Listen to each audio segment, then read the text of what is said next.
నమస్కారం వేదభాస్కర్ గారు. నమో నమః జన్మమిత్రులు గారు. చాలా సంతోషం వేళ మీ దగ్గరికి ఇలా రావడం. బాలమురళి గారితో మనకున్నటువంటి బంధం, ఆ అనుభూతులు, వాటిని ఓ చిన్న కార్యక్రమంలాగా చేయాలి చాలా చాలా అని.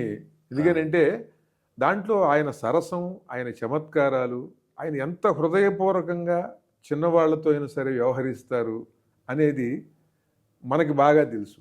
ఎవరికి వాళ్ళకి తెలుస్తుంది, మనకి బాగా తెలుసు కనుక మన స్నేహం, అలాగే ఆయనతో మనకు ఉన్నటువంటి సాంగత్యం, ఆరాధనా భావం, వీటి గురించి మనం రూమ్మేట్స్గా ఉన్నప్పుడు 1985లో ఏను మాడిదరేణు ఏణు మాడిదరేణు భవహింకదు అని ఒక కీర్తన వింటూ వింటూ వింటూ ఉండేవాడిని. అది పిచ్చి పెట్టినట్టుగా. మనం రూమ్లో ఉండగా ఆయన కీర్తనలు విన్నాను కానీ టేప్ రికార్డర్ కొన్నాను. అవునవును అవును అవును అవును. ఆయన ఒక 20-30 తెచ్చుకోవడం, అవును, అవి వింటూ ఆనందపడడం, అవును, ఆయన్ని అనుకరిస్తూ చక్కగా ఆయన పాడినట్టుగా మీరు పాటలు పాడుతూ ఉండడం, ప్రయత్నం చేయడం, అది ఆ అనుభూతులు మనం మర్చిపోలేము. అలాంటిది మళ్ళీ మనకి ఆయనతో సాంగత్యము, అనుబంధము అసలు కల్లో కూడా ఊహించినటువంటి బంధం. 85లోనేమో ఆయన మనం ఆరాధించేవాళ్ళం. అది 95 వచ్చేటప్పటికి ఆయనతో బంధం ఏర్పడింది. 2005 వచ్చేటప్పటికి ఆయనకి మన మీద వాత్సల్యం ఏర్పడింది. అది ఇదంతా కూడా భగవంతుడు అనుగ్రహం అండి. బాలమురళి గారి అనుగ్రహం, భగవంతుడు అనుగ్రహం. ఆయన దర్శన భాగ్యం, స్పర్శ భాగ్యం ఆయనతో అది మీ ద్వారానే జరిగింది. నిజంగా అది మర్చిపోలేనటువంటి. మీ ఇంటికి వచ్చి భోజనం కూడా చేశారు. దానికి ముందుగా మన ఇద్దరం కలిసి వారిని ఏదో ఆయన కలుద్దామని, ఒక్కసారి కలుద్దామని చెప్పేసి మనం మెడ్రాస్ వెళ్ళాం. ఇక్కడి నుంచి మనం హైదరాబాద్ నుంచి. గుర్తుందో అప్పుడు మంచి సమ్మర్. అంటే అది పరిచయం అయిన తర్వాతే, ఆయనతో బాగా పరిచయం అయిన తర్వాత నేను ఫోన్ చేశాను. మనం మద్రాసులో ఉన్నాం. మనం మద్రాసులో ఉన్నప్పుడు బాలమురళి గారిని కలుద్దామని ఫోన్ చేస్తే ఆయన మధ్యాహ్నం 3ంటికి రమ్మన్నారు. భయంకరమైన ఎండలో మరి 3-3:30కి రమ్మన్నారు.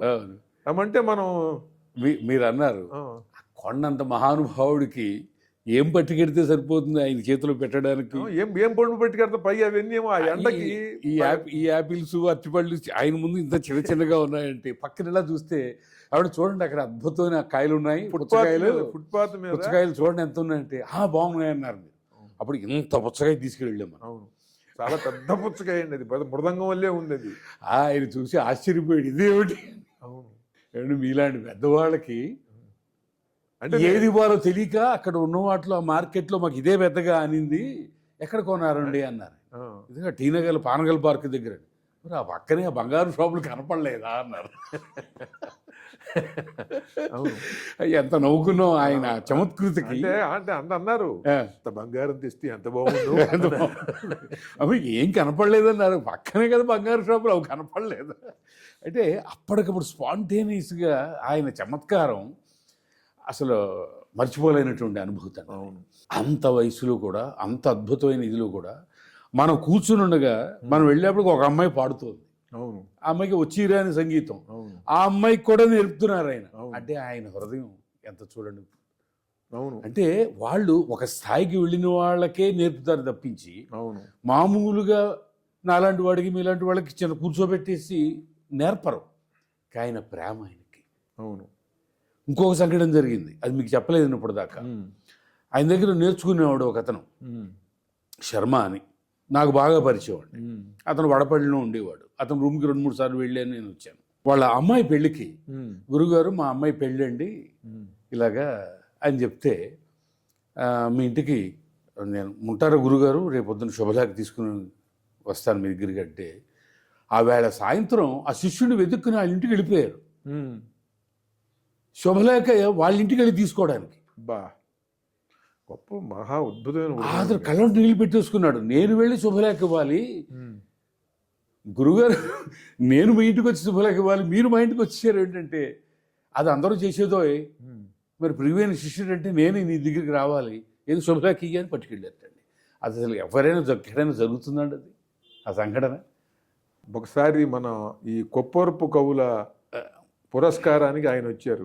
అప్పుడు మీరు, నేను, మా శర్మ గారు ఎయిర్పోర్ట్కి వెళ్ళి ఆయన తీసుకొచ్చాం, మళ్ళీ ఎయిర్పోర్ట్కి వెళ్ళి ఆయన ఎక్కించాం. ఆ మధ్యలో అద్భుతమైనటువంటి సంఘటనలు జరిగాయి. దానికన్నా కూడా ఆయన వాళ్ళ బంధువుల ఇంట్లో బస చేశారు, మీకు గుర్తుంది కదా.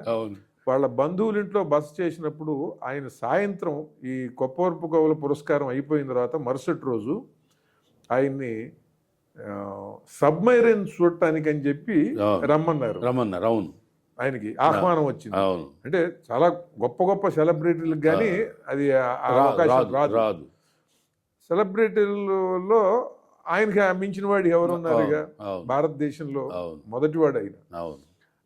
ఆయన్ని రమ్మన్నప్పుడు వాళ్ళు ఏమన్నారనంటే ఆ సబ్మెరైన్ ఎక్కడానికి ఆ కెప్టెన్ వాళ్ళు, మీరు ఈ లుంగీ కట్టుకుని వస్తే అడ్డం పడుతుందండి, కొన్ని నిచ్చెనలు ఎక్కాల్సి ఉంటుంది అక్కడ, అందుకని మీరు కుర్తా పైజమా అయితే మీకు బాగుంటుంది అని అంటే ఆయన అటువంటి ఏమన్నా ఉంటే నా సైజుకి తెమ్మని మనకి చెప్పారు. వెంటనే పట్టుకొచ్చాం వెళ్ళి మనం 2 జతలు తెచ్చాం.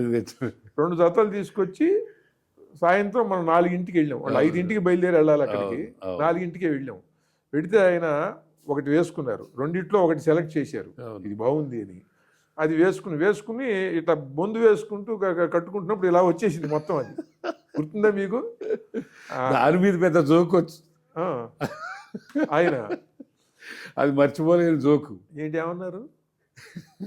అది చెప్పకూడదు. బొందు నన్ను ఏడిపిస్తుంది, బొందు పొందు కోరుతుంది.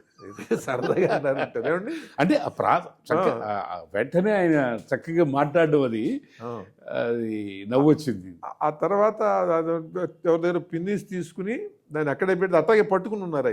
పట్టుకుంటే దాన్ని మొత్తం చుట్టూ తిప్పి దాన్ని మనమే కట్టుకుంటున్నాం. కట్టుకున్న తర్వాత ఆయన లాల్చీ వేసుకుని చాలా బాగుంది, చక్కగా సరిపోయింది, ఇలాగే ఉంటే బాగుంటుంది అనిపిస్తుంది అన్నారు. అయిన తర్వాత మనం హాల్లోకి వచ్చాం. కెప్టెన్ వాళ్ళ అధికారిని పంపించాడు, ఒక ఆఫీసర్, ఒక ఆయన వచ్చాడు, నేవీ ఆఫీసర్. వస్తే ఒకళ్ళు ఆయనతో పాటు వెళ్ళొచ్చు ప్రోటోకాల్ ప్రకారం. ఎవరు ఒకళ్ళని అనుమతిస్తారు, వాళ్ళ బంధువుని తీసుకెళ్తారో తెలియదు, మనలో మిమ్మల్ని పిలుస్తారో తెలియదు, నన్ను పిలుస్తారో తెలియదు. మనం ఇద్దరం పక్కన నిలబడి ఉన్నాం, ఆయన బంధువుని పిలుస్తారేమో అని అనుకున్నాం. ఆయన ఇలా చూసి ఆ ఆఫీసర్ వంక నా వంక చూపిస్తూ, ఇప్పుడు మనతో ఆయన వస్తున్నారు అని అన్నారు, చూపించారు. సరిగ్గా అంతకన్నా అదృష్టం, నమస్కారం పెట్టి ఆయనతో పాటు వెళ్ళాం. ఇక పాడుకుంటూ ఏదో పద్యాలు అవి ఇవి ఆయనతో పాటు కారులో వెళ్ళాం. వెళ్తే సబ్మెరైన్లో మీకు తెలియదుగా ఏం జరిగిందనేది. అది సుమారుగా ఒక 30 అడుగులు దిగాలి, కనీసం 25 అడుగులు కింద ఉంటుంది, మెట్లు దిగాలి నీళ్లల్లోనే. సముద్రంలో 25 అడుగులు నీళ్ల లోపల ఉంటుంది. దాని లోపలికి వెళ్ళిన తర్వాత దాంట్లోనే 2 అంతస్తులు ఉంటాయి. దాంట్లోంచి ఈ నెమ్మదిగా పట్టుకుని ఆ నిచ్చెనలోంచి దిగితే అక్కడ శత్రువులు వస్తే వీళ్ళు ఎటువంటి బాంబులు వదులుతారు, వాళ్ళు కనుక బాంబులు వేసినట్టయితే వీళ్ళు ఎలా తప్పించుకోవాలి ఏమిటి అనేది అవన్నీ వాళ్ళు చూపిస్తున్నారు, దాని మెకానిజం అదంతా. అక్కడే ఆ సబ్మెరైన్ కెప్టెన్ ఆయన వచ్చారు, తర్వాత అక్కడ విందు జరిగింది, భోంచేసాం. ఈ లోపల ఆ పైకి కిందకి ఎక్కారు. ఈ లాల్చీ ఉంది కదా, లాల్చీ పైజమాతో చకచక ఎక్కేస్తున్నారు, చకచక దిగుతున్నారు. దిగుతుంటే నేను అన్నాను, గురువుగారు, అప్పుడు ఆయనకి 75 ఏళ్ళు సుమారుగా, 70-75 ఏళ్ళు. గురువుగారు ఈ వయసులో ఇట్లా ఏంటంటే చకచక ఎక్కేస్తున్నారు, నిచ్చెన చకచక దిగేస్తున్నారు అన్నా. అంటే మనం రోజు చేసే పని అదేగా, అవరోహణ.